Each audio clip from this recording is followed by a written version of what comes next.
Buenos días, hermanos, que el Señor les bendiga.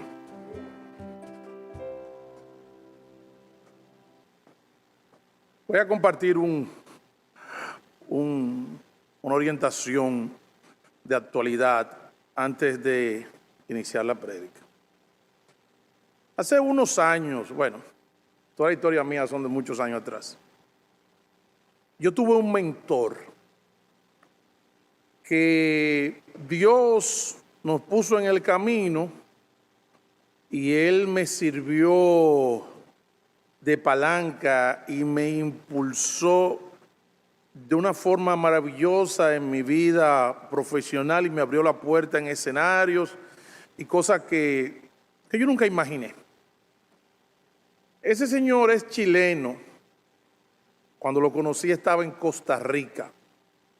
Trabajaba para uno de esos monstruos tecnológicos. ¿Cuándo dejamos de vernos? Año quizá 2005, 6, 7, algo así. En los últimos años él vive en Estados Unidos y ya no es un estratega tecnológico. Él vende bienes raíces. Y cuando en una de esas, yo viendo las publicaciones que nos cruzamos, ya él y yo no tenemos contacto, decido yo llamarlo del teléfono de mi casa. Un teléfono del cual él no puede tenerlo registrado 15 años atrás, viviendo. Ya es lo que podía haber de mí, ya quedó en un archivo muerto en alguna gaveta por ahí. Yo marco el teléfono de él, un celular nuevo en Estados Unidos, ya tú sabes. Y cuando él levanta el teléfono dice, Daniel Elías Robles.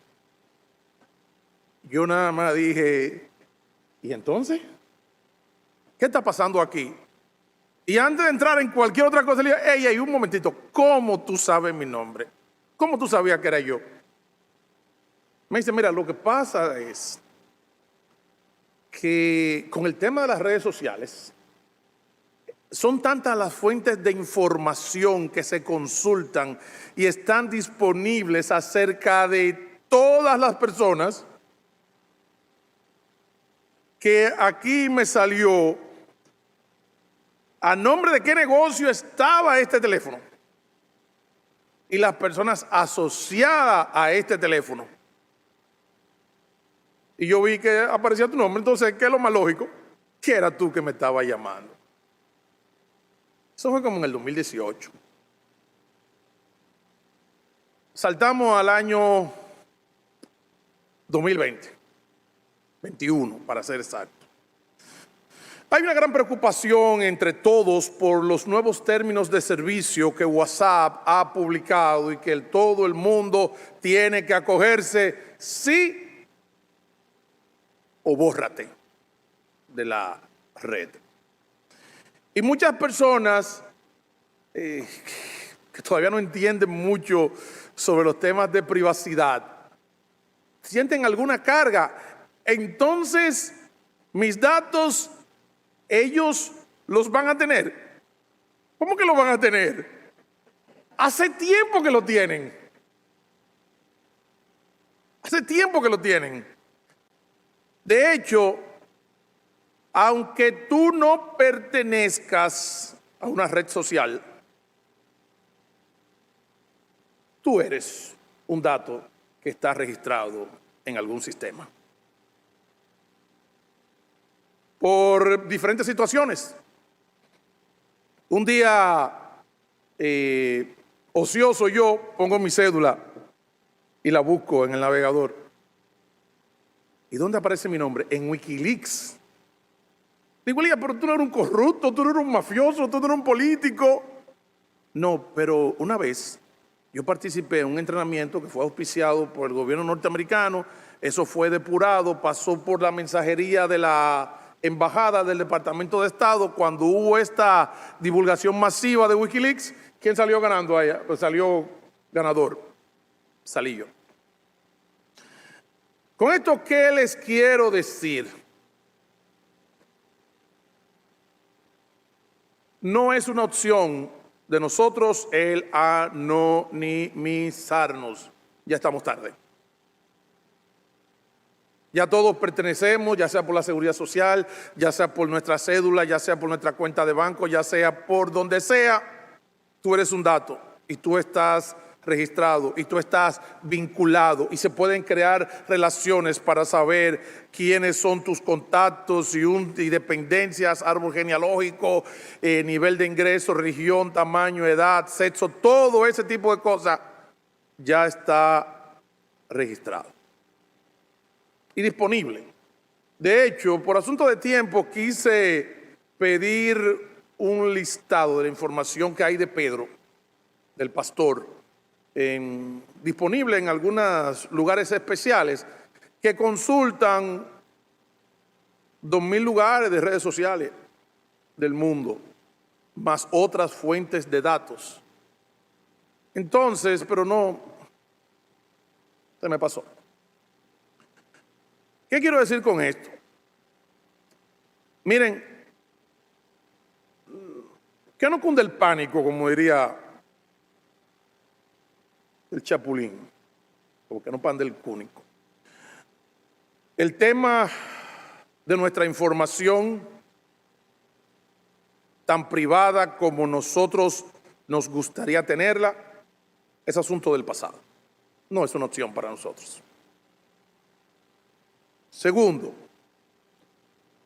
en muchos servicios a los cuales pertenecemos nos podemos mover a otros que de manera temporal ofrecen ciertas garantías de privacidad, pero el problema no es que yo quiero estar aislado para comunicarme con 2 o 3 personas. Es que quizás yo tengo una red de 2,000 personas con las cuales comparto, o de 500 o de 300, de la cantidad que sea, que no todas se van a mover al mismo tiempo.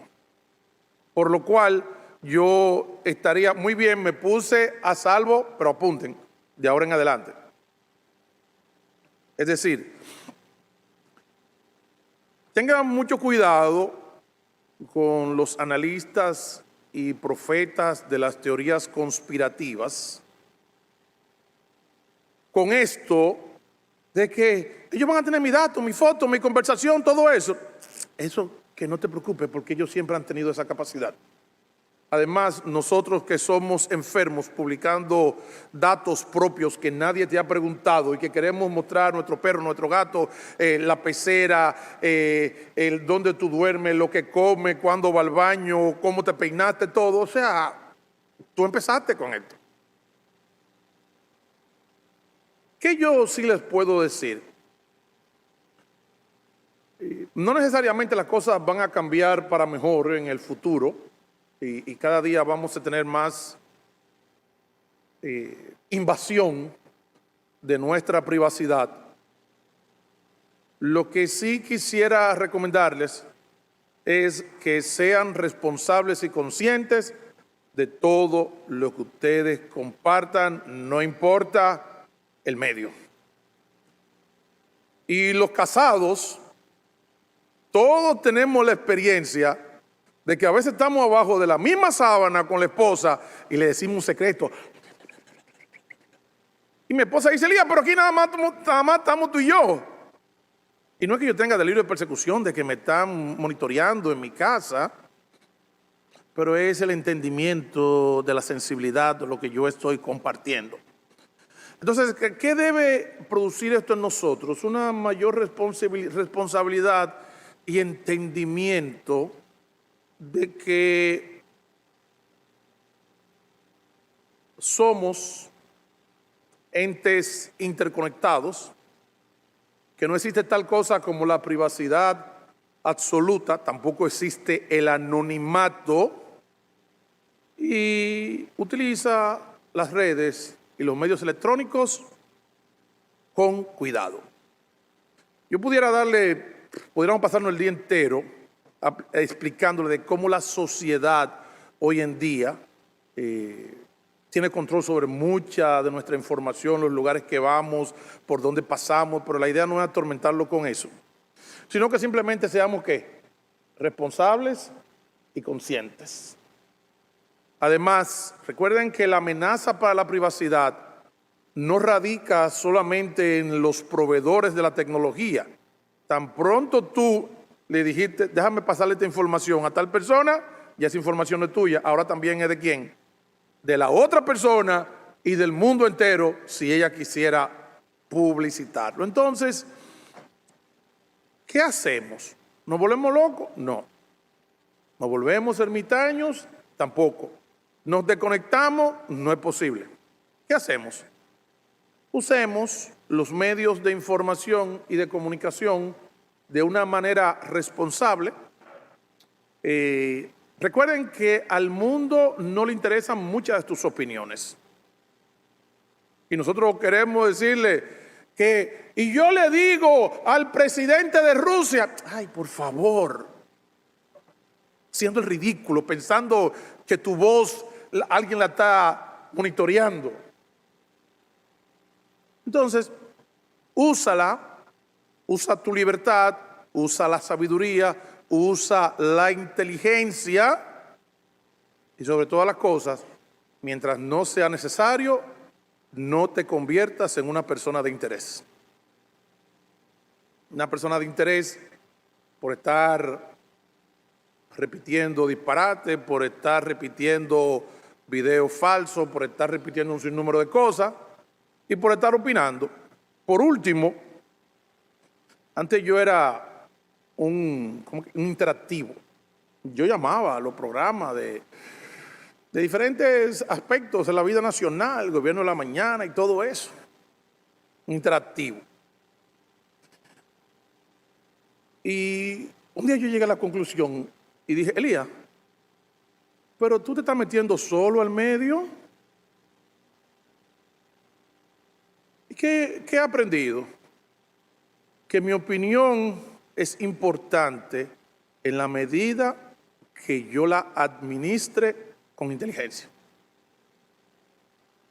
Acuérdense que el necio al punto dice quién es y lo que hay en su corazón. Entonces, simplemente no vamos a comprometer nuestros principios, pero vamos a usar los medios con inteligencia, con prudencia, no nos volvamos paranoicos. ¿Okay? Yo uso todo tipo de tecnología de manera consciente. ¿Okay? De manera que no todo lo que yo puedo conectar en mi casa está conectado. No todos los servicios fantásticos y de esos que responden, que yo le diga, ok Google, ponme el canal tanto. No, yo no he llegado a ese nivel de involucramiento. Yo todavía me puedo mover con el control remoto. Okay. No necesito prender el aire desde el tapón a 5 kilómetros de mi casa. Lo puedo prender cuando yo llegue. Entonces, señores, ¿qué es lo que quiero decirle con esto? Seamos simplemente responsables, seamos conscientes y manejémonos con cuidado la información nuestra y de otras que colocamos en los medios que sean electrónicos o no. No es una opción para nosotros desconectarnos. Todos ya pertenecemos a la matriz, al matriz. Entonces quería dejarle eso. No hay razón para entrar ahora en una euforia, sino simplemente tú vas viendo tu realidad, la vas analizando según vaya pasando el tiempo y tomas decisiones oportunas para tu conveniencia. Fin del servicio público. Padre, pedimos que en esta mañana, al exponer tu palabra, tú nos visites. Señor, y tú nos ministres. Y que tú hables a todos los hombres que tendrán acceso a esta predicación. Crea un corazón de acuerdo a tu voluntad en cada uno de nosotros. En el nombre de Jesús. Amén. Hace unas semanas yo compartía con un hermano que está viviendo una crisis muy profunda en su familia. Su amada esposa está en un proceso muy avanzado e irreversible de un cáncer que se ha regado por todo el cuerpo. Y mientras hablábamos y derramábamos nuestro corazón uno frente al otro y delante del Señor, el Señor nos visitó con este tema que les voy a compartir en esta mañana. Y es consejos prácticos sobre cómo amar a tu esposa. Porque nosotros necesitamos, los hombres, ser reforzados en el concepto de cómo manejarnos con la esposa. Y nosotros también olvidamos que como primogénitos de la creación humana y como líderes que Dios nos ha puesto a ocupar una posición tan importante en nuestra familia y en la sociedad, debemos siempre tener presente las responsabilidades que vienen acompañadas con el gran privilegio de tener una esposa. Y podemos ver que esto es una lucha desde el momento mismo de la caída. Cuando el hombre desobedece, Dios le pregunta al hombre, ¿qué hiciste? ¿Qué le dijo él de una vez, rápidamente? ¿Qué dijo él? La mujer que tú me diste. La culpable de todo, muchas veces para el hombre, es la mujer. Pero ¿cómo lo ve Dios? Vamos a verlo desde la perspectiva de Dios y vamos a verlo desde los dos pasajes por excelencia para ver cómo Dios espera que el hombre se conduzca con su esposa. Y este es un pasaje que es importante no solamente para los casados, sino para los que están haciendo turno para casarse y nuestros jóvenes, particularmente en una generación casi perdida, con tantas influencias extrañas como los famosos millennials, que para ellos es más importante tener una mascota o viajar que formar una familia. Y entonces estas influencias pueden deformar la perspectiva que Dios ha dado sobre el matrimonio y que sirva para frenar ese egoísmo y esa apatía que está siendo incentivado en nuestros jóvenes por medio de las filosofías mundanas. Y aunque vamos a hablar de responsabilidades del varón en el matrimonio, nosotros sabemos que el matrimonio es el estado ideal del hombre, aún para su desarrollo completo, porque antes de la caída y antes de que todo el aparato de la creación quedara concluido, ¿qué dijo Dios acerca del hombre? ¿Qué dijo Dios? No es bueno que el hombre esté solo, aunque muchas veces los hombres hacemos muchas peripecias por volver a ese estado defectuoso en el que nos encontrábamos en el pasado. Esto digo para aquellos que Dios los ha guiado y los ha encaminado en una relación matrimonial. No se convierte en una condición, llamémosle anormal o de fracaso, el que Dios no haya incluido alguno o algunas en este plan. Hermanos, y yo quiero empezar con introducir este pensamiento. La base del amor del esposo para la esposa no radica en los atributos de la esposa, sino en el ejemplo de Cristo. ¿Qué resulta? La realidad matrimonial tiene una base teológica. Y cuando Dios crea al hombre y a la mujer y los une en el vínculo del matrimonio, Él no solamente estaba hablando del disfrute de la intimidad, de ser una sola carne, ni tampoco de los hijos, ni tampoco exclusivamente de los problemas. Él estaba hablando también de ¿qué? De Cristo, la iglesia.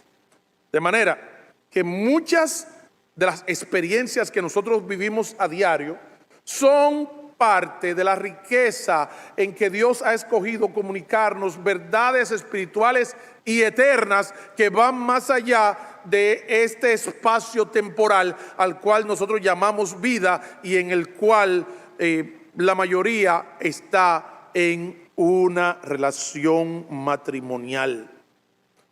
Pero que resulta que a veces nosotros pensamos que la esposa no merece el buen trato que yo le doy, que ella no es merecedora de todo el sacrificio que yo hago con ella, que ella me corresponde o no me corresponde en diferentes aspectos de la vida. El pensamiento que le quiero dejar inicial es que la base del amor tuyo para tu mujer no radica en los atributos de ella, si ella es cariñosa, si te atiende, ni en ninguna de esas cosas. Radica en el ejemplo de Cristo. Y de hecho, quiero que tengan esto presente. Alguno pudiera pensar que la Biblia no le da el suficiente espacio a las experiencias de romanticismo, de intimidad. No, lo que pasa es que la Biblia está atendiendo la causa raíz, porque todos esos grandes artistas que nos hablan de una euforia y de unos éxtasis que viven en una relación que ellos prefieren que su alma se pierda, pero poder seguir con esa mujer, son los mismos que se divorcian de ella al mes de casarse o que tienen otra y siguen saltando por ahí como saltamontes. De manera que hay algo mucho más, y la clave del matrimonio radica en cómo tú obedezcas la palabra de Dios. En este caso hemos tomado el tema de los caballeros. Entonces, ¿tú sabías algo? Es nuestro objetivo y deber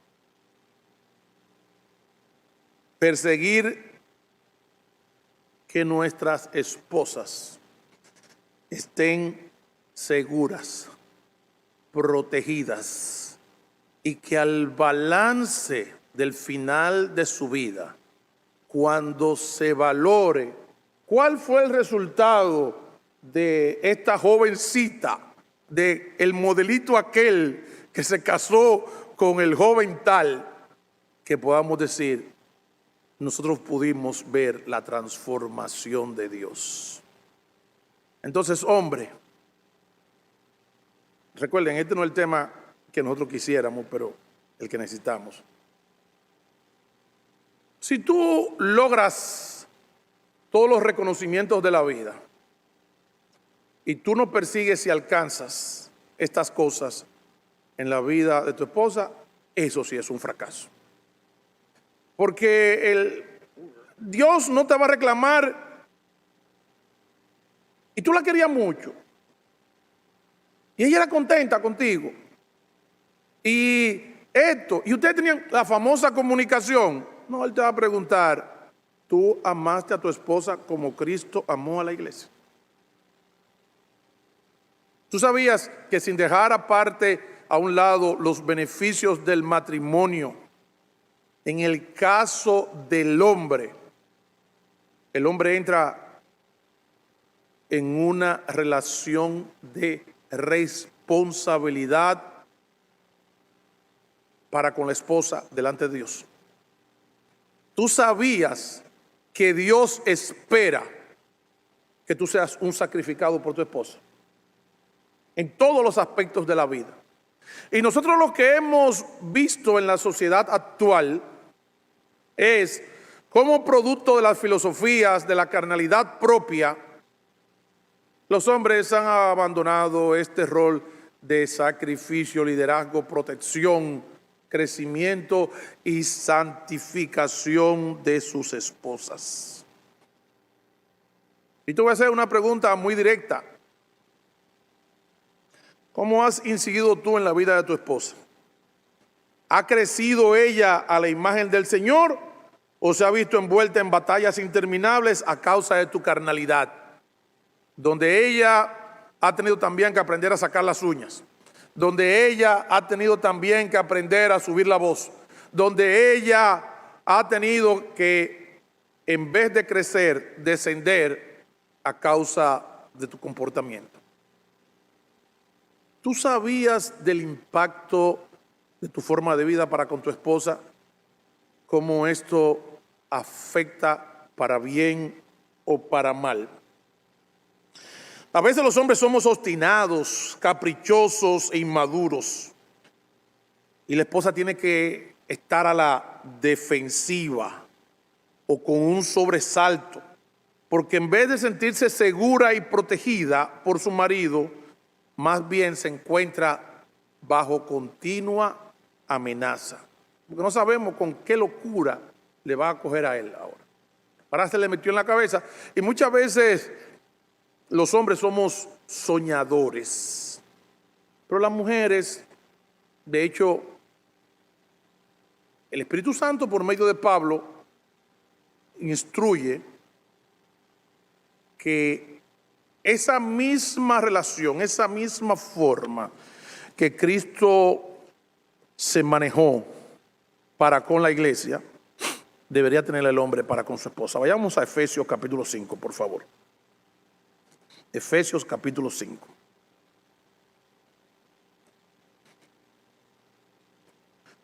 Del 25 en adelante. El mandamiento es bien claro.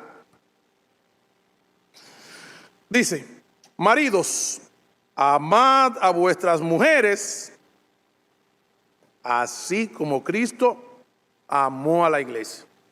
Y oigan, la teología es lo más práctico que existe. La doctrina es lo más práctico que existe. El amor de Dios es exageradamente, en extremo práctico. ¿Qué hizo Cristo por la iglesia? ¿Qué hizo? Se entregó a sí mismo por ella. ¿Para qué? Con un objetivo: santificarla, habiéndola purificado en el lavamiento del agua por la palabra. Ay, señores. Y pensar que son muchos los esposos que introducen a las esposas en prácticas perniciosas y de pecado de todo tipo, en conversaciones, programas que ven, lugares que visitan, actividades, relaciones y todo ese tipo de cosas. El objetivo tuyo como marido debe ser santificarla, habiéndola purificado por el lavamiento del agua, por la palabra. Entonces, el hombre creyente tiene o existe la expectativa de que el hombre creyente tenga relación con la palabra para que pueda, aún en los temas del día a día, él pueda responder para bien, para edificación con la palabra de Dios, a fin de presentársela a sí mismo como una iglesia gloriosa, que no tuviese mancha ni arruga ni cosa semejante, sino que fuese como santa y sin mancha. A veces nosotros somos especialistas buscándole faltas y defectos a nuestra esposa. Ese no fue, no el sentir de Cristo, ese no fue ¿cuál? Y no es el actuar de Cristo. Y nosotros, la iglesia, el Señor nos está viendo no en base a la valoración de cómo vivimos día a día, sino en base a la posición que tenemos en Él. ¿Y cómo deberíamos nosotros ver a nuestra esposa? Como esa joya en la que Dios nos puso a trabajar y que nosotros vamos a tomar algún mineral precioso, pudiera ser hasta madera, pudiera ser barro, pudiera ser metal, pero vamos a trabajar en ella para producir algo glorioso, refulgente y sin mancha. ¿Cómo tú te estás manejando en este sentido para con tu esposa?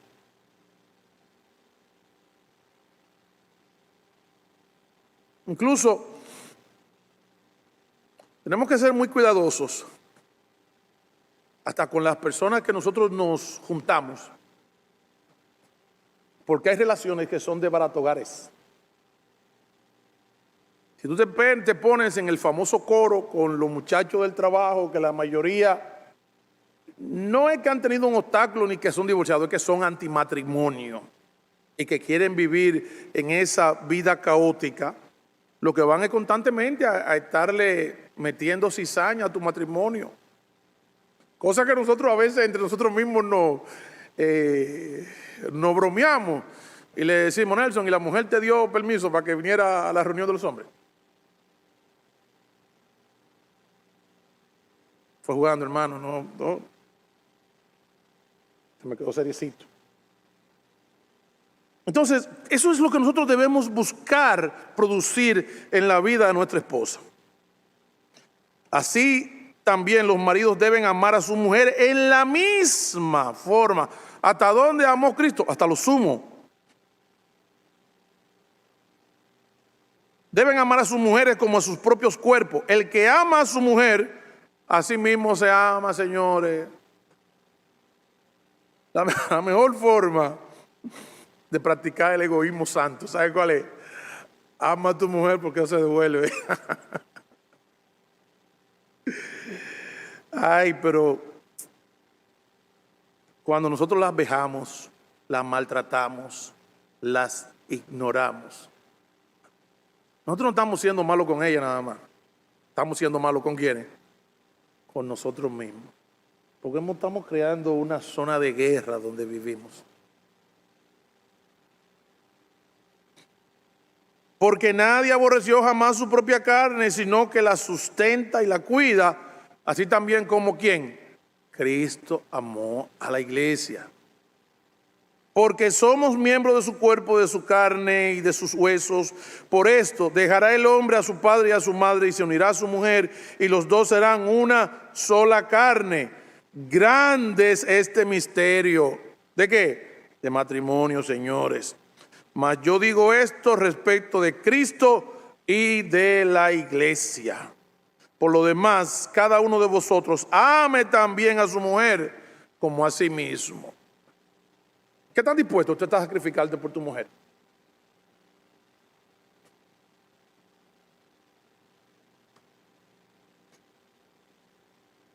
Debemos tener mucho cuidado de que el crecimiento que experimenten nuestras mujeres, nuestras esposas, no vengan del resultado de la escuela del sufrimiento. Que la pobre mujer tiene que estar de rodillas delante de Dios porque ese loco que le tocó como marido, aspirante a monstruo muchas veces, la obliga. Porque todos sus desvaríos, porque todas sus amistades, porque la forma tan desenfrenada y caótica en que maneja el dinero, por lo destemplado que es hablando, la mujer no le queda otra cosa que estar constantemente delante de Dios pidiendo, Señor, líbranos de las consecuencias de nuestro marido. Pero Dios no quiere que nuestras esposas estén orando a Él como producto del temor. Más bien la actitud que debería producir nuestra conducta en nuestras esposas es que las esposas pudieran decir, Señor, gracias por el esposo que me diste. Gracias por cómo Él nos cuida. Gracias por cómo Él me protege. Gracias porque Él me sigue encontrando preciosa aún de haber pasado tantos años. Yo estaba viendo un video hace unos años, y lo he buscado con desesperación, que le hicieron una entrevista a dos ancianos españoles que no sé si tenían 80, 85 años juntos. Y cuando le preguntaron al hombre qué es lo que más le gusta de su esposa, él dijo en esa forma peculiar de los españoles, él dijo, sus pechos. Pero ya tú sabes, una señora de 90 años, ¿qué tanto puede tener? Pero ¿cómo la estaba él viendo todavía? Wow, y nosotros menospreciamos a nuestra mujer cuando llegan los 40. Y algunos tienen chistes tan desagradables que cambié la mía de 40 por 2 de 20, que al final matemáticamente da lo mismo. Eso no es amor. ¿Cómo tú la tratas? ¿Qué tú le comunicas por el cambio que está viendo en su vida, en su lucidez, en su cuerpo, a través de los años? ¿Qué tú piensas acerca de ella? ¿Qué es lo que ella está percibiendo de ti? ¿Eres tú de los hombres que se te le van los ojos cuando que hay que decirle fulano, va a chocar?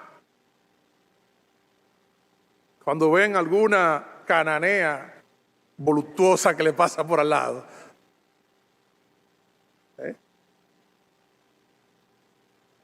¿Tú le estás comunicando que los ojos tuyos son solo para ellas? ¿O tú eres un bien agotable del mundo que hay que aprovecharlo a toda costa y tú tienes relaciones impropias que le causan preocupación a la mujer? Que no te lo dice nada, pero a ella no le gusta esa relación, esa amistad. Todo eso es parte del amor para con la mujer. Se espera que el hombre tenga un espíritu de sacrificio por el bien de la esposa, lo que ésta representa, no solamente a ella, porque el bienestar de la esposa incluye a los hijos. El bienestar de la esposa puede incluir a la familia de la esposa. El bienestar de la esposa tiene muchísimos componentes, los cuales tú debes tener un espíritu de sacrificio. Y recuerda, tú como hombres eres la fuerza. Tú eres ese gigante que Dios le dio a ella para que la defendiera en todos los aspectos de la vida. ¿Tiene tu esposa la tranquilidad de llamarte y decirte, mira, se presentó tal problema? Ah, no, eso es por allá, que resuelvan ellos por allá. ¿Eres tú el orgullo de tu esposa? No te preocupes, yo voy a hablar con mi marido, que de que él sepa esto, ¿qué va a hacer él? Él va a resolver. Wow. Pero muchas veces cuando se está hablando de decisiones, necesidades y de posiciones, dicen, bueno, ustedes saben cómo es Elías, yo no le puedo decir nada. Tú sabes lo que eso hace dentro de ella. ¿Qué le produce a ella eso? Dolor, le produce vergüenza, le produce inseguridad, aumenta sus temores. Y por eso nosotros, a los hombres nos toca una vida sacrificial para ser suplidores de la familia. Y yo no estoy diciendo que por muchísimas circunstancias seamos el que más producimos en la casa, pero sí tenemos que ser los que más trabajamos, sí tenemos que ser los que estamos más dispuestos, sí tenemos que ser los que estamos dispuestos a afrontar lo que sea por el bien de nuestra esposa y de nuestra familia. No cabe duda que aún en los casos cuando ya en la ancianidad una pareja muy entrada en edad tiene algún tema, ¿a donde quién recurre la esposa? ¿A donde quién recurre? A donde el esposo. Claro, si él ha llevado una vida, como dice la palabra de Dios. Y es que si nos damos cuenta, El reto del matrimonio no es a que seamos felices. Porque esa famosa felicidad que nosotros perseguimos no es una felicidad basada en los principios de Dios. ¿Qué hacen muchos hombres por su felicidad cuando la esposa no puede concebir? ¿Qué hacen? ¿Qué hacen? La dejan y se buscan otra. ¿Qué hacen algunos hombres por su felicidad cuando la esposa se enferma? ¿Qué hacen? Se van de la casa. ¿Qué hacen muchos hombres frente al desgaste físico de su esposa, que ya no es la misma del pasado? Hasta la ignoran en todos los sentidos de la vida. Entonces, la felicidad va a radicar en el matrimonio, en nosotros hacer la voluntad de Dios. Y haciendo la voluntad de Dios, Dios nos va a transformar y nos va a proveer y nos va a dar las cosas que ambos necesitamos. Pero acuérdate, el sacrificio que tú debes tener para con tu esposa no es el resultado de que ella se lo merezca. Es el resultado de que tú estás viendo lo que Cristo hizo con la iglesia y entonces tú, imitando a Cristo, vas a responder de la misma manera. Y en este caso particular de las esposas que tienen problemas serios de salud, recuerden que el organismo de la mujer y del hombre son diferentes y la cantidad de situaciones que se dan en el cuerpo de las damas es interminable. Los hombres no, los hombres nada más tienen un solo problema: la famosa próstata, ya, y el corazón.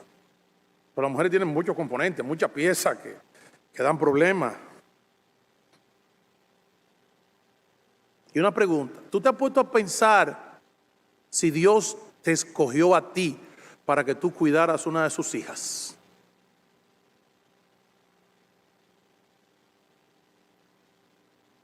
Porque a veces cuando nosotros éramos más brutos como sociedad y en la casa había un gato y el gato era atacado por parásitos que ni se movía, ¿qué uno hacía con el gato? ¿Qué hacía uno? Subía el gato por ahí, ¿qué pasó? Él lo dejé al sitio con sus 7 vidas, él que la administre. ¿Y qué actitud vamos a tomar cuando nuestra esposa se ve en una situación, en un estrecho? ¿Tú sabes el sufrimiento que es para una esposa posiblemente estar en una disyuntiva de un embarazo de alto riesgo o de una cama de postración de la cual no se va a levantar y tenga que recurrir a los familiares y a los amigos para encomendarle a los hijos porque el famoso marido de ella es un loco viejo? Hermanos, Dios quiere que todas estas necesidades y realidades nosotros las suplamos en la vida de las esposas. ¿Eres tú un motivo de agradecimiento? ¿Eres tú un líder en cuanto a la palabra de Dios en tu casa? Y no solamente de estar como una gallareta hablando y diciendo y repitiendo, sino como obedeciendo y siendo ¿qué? Ejemplo. Yo pensaba, señores, que cuidado si alguno de nosotros es el Ananías de su matrimonio. ¿Recuerdan de Ananías y a quién mencionan adelante? Al hombre. ¿Por qué lo mencionan adelante? Bueno, porque él aparentemente tenía más que eso que ver. Puesto que ¿quién fue el primero que se fue? Ananías. Entonces, hermanos, no tenemos tanto que hacer por nuestras esposas para imitar el ejemplo de Jesucristo. Y a veces en el paso de los años la gente se reclama unos a otros, los esposos, que tú has cambiado, que tú no eres la misma, que tú no eres el mismo. No. Pero si nosotros seguimos este proceder de Cristo, la cosa es diferente. Otro aprendizaje que yo recibí, señores, fue el siguiente. Para entender la mente de Dios en cuanto a las esposas, hay que entender la mente de un padre para con las hijas. Y recuerda, Dios ha confiado tanto en ti, hombre, que te ha dado ¿qué te ha dado? Una hija de Él. Una hija de Él, para que tú la cuides y la protejas. Nosotros los que tenemos hembras, los que tenemos hijas, vamos viendo cómo van subiendo y vemos lo enredadita que son las muchachas y todo ese tipo de cosas y lo complejo que tienen y las necesidades que tienen y todo ese tipo de cosas. Y nosotros como padres, ¿qué es lo que aspiramos de un esposo? ¿Qué nosotros aspiramos? Un hombre que la comprenda y que la trate bien. ¿Verdad que sí?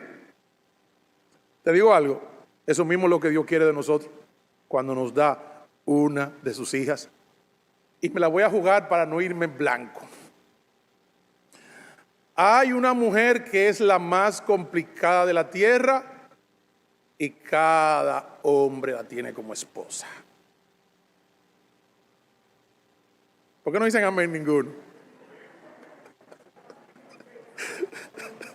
Oiga, repito, hay una mujer que es la más complicada del mundo y esa es la esposa de cada hombre. Pero, de nuevo, eso no es problema para Dios. Vamos a 2 de Pedro capítulo 3. Primera de Pedro capítulo 3, por favor. Primera de Pedro capítulo 3. Primera de Pedro capítulo 3, versículo del 7 al 8. Y oigan, cuando los padres ven los pretendientes y las personas a los cuales su hija se inclina, eso le produce una inquietud a los padres. Con la madre es diferente, porque la madre al principio pueden decir no me gusta, pero después terminan enamorados del muchacho. ¿Quién es el único que regularmente mantiene la cordura con ese individuo? ¿Quién? El viejo. Fulano nunca me gustó y no me gusta. No, que esta cosa, no me lo quiera vender, que no me gusta. Esos somos los hombres. ¿Por qué?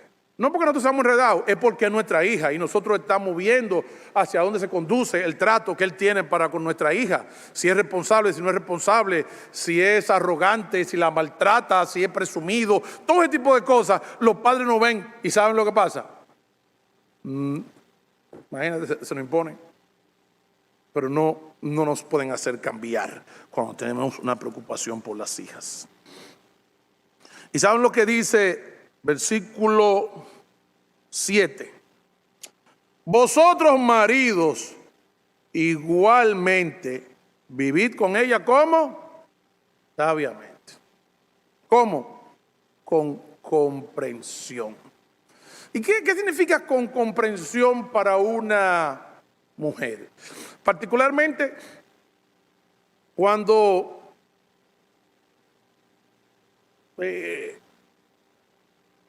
la psiquis y el alma del hombre y la mujer es tan diferente. ¿Qué significa eso? Que cada uno con su esposa debe aprender a conocerla, entenderle cuáles son sus necesidades emocionales, espirituales y físicas. ¿Por qué cuando las esposas van a salir y se están cambiando, cuántas ropas se prueban antes de finalmente salir con una? ¿Cuántas se prueban? nada más la mía, la que es así, la usted es perfecta. El closet, y al final dicen, es que estoy como descalza. Porque ellas necesitan la aprobación de una manera que a los hombres no nos interesa. Yo venía con una chacabana, le faltaba un botón que ni se veía. No, pero un botón en un bolsillo. Déjalo así. No, cámbiatelo. ¿Y tú crees que me tomó mucho tiempo cambiármelo? ¿Qué tiempo me tomó cambiármelo? Nada. Oye, esta camisa y después te saco y ya resuelto el problema. Pero las mujeres tienen necesidades diferentes, emocionales. O sea, fíjate que las mujeres necesitan, por el bien de su alma, escuchar que nosotros la seguimos queriendo, que la seguimos amando a través de los años.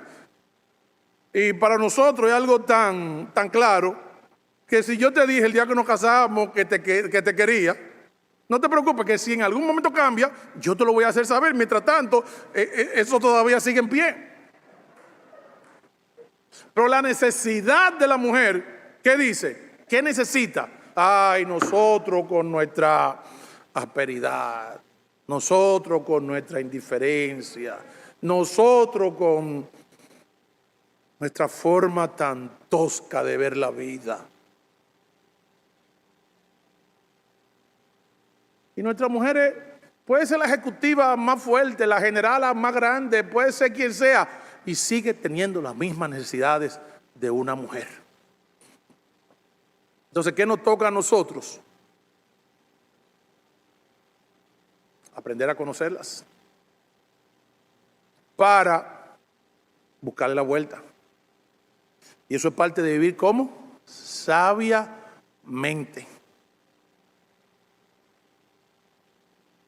Y a veces cuando los problemas se dan y en algún momento dicen, pero mire don Elías, es que su hija no es fácil. ¿Qué es lo que dice el papá? Comprende, la busca de la vuelta. Y yo sé que ella es enredada, pero si tú la tratas bien de esta manera, ella no te va a sacar las uñas.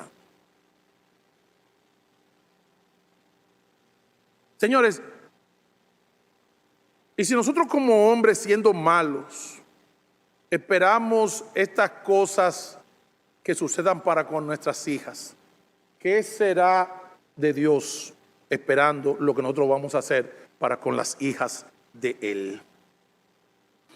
Y por eso nosotros debemos procurar atender todas estas cosas que son de preocupación para una mujer, en lo económico, en lo emocional, en lo espiritual.